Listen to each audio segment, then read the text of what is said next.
Hi guys, నా పేరు Venkat. So day 1లో ఏం జరిగిందంటే క్లయింట్ మేనేజ్మెంట్ సబ్జెక్ట్ అనేది జరిగింది. సో క్లయింట్స్ని ఎలా అప్రోచ్ అవ్వాలి అండ్ క్లయింట్స్ యొక్క నీడ్స్ ఏంటో తెలుసుకోవాలి. సో ఫస్ట్ క్లయింట్స్ని ఎప్పుడైనా మీట్ అయినప్పుడు క్రాస్ క్వశ్చనింగ్ అనేది అడగాలి. క్లయింట్స్ అనేవాళ్ళు డైరెక్ట్గా చెప్పరు.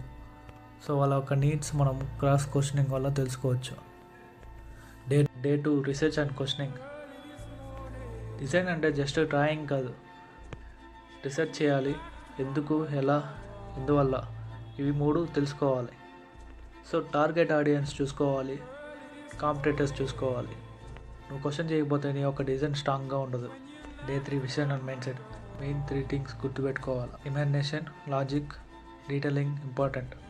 సో డైలీ అబ్జర్వ్ చేయాలి, టైం మేనేజ్ చేసుకోవాలి, పోర్ట్ఫోలియో బిల్డ్ చేసుకోవాలి, నెవర్ గివ్ అప్ మైండ్ సెట్లో ఉండాలి. ఇక్కడ నీ టాలెంట్ కంటే కన్సిస్టెన్సీ ఇంపార్టెంట్. టీమ్గా వర్క్ చేస్తే నీ యొక్క మిస్టేక్ నువ్వు తెలుసుకోవచ్చు. సో వర్క్ అనేది ఈజీ అవుతుంది. సో నీ యొక్క వర్క్ అనేది సింపుల్గా అవుతుంది. సింగిల్గా కాదు, టీమ్గా గ్రో అవ్వాలని అర్థమైంది. డే 5లో ఫోటోషాప్ అండ్ డిజైన్ బేసిక్ అయితే తెలుసుకున్నాను. సో ఫోటోషాప్లో లేయర్స్ ఇంపార్టెన్స్ అని తెలిసింది. యూట్యూబ్కి 8 లేయర్స్ యూజ్ చేస్తారు.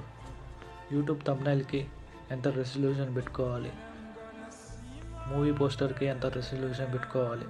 సో డీటెయిలింగ్ అనేది ఎక్కడ అలైన్మెంట్ చేసుకోవాలనేసి ఒక ఐడియా వచ్చింది. ఈ 5 డేస్లో నాకు ఒక క్లారిటీ వచ్చింది.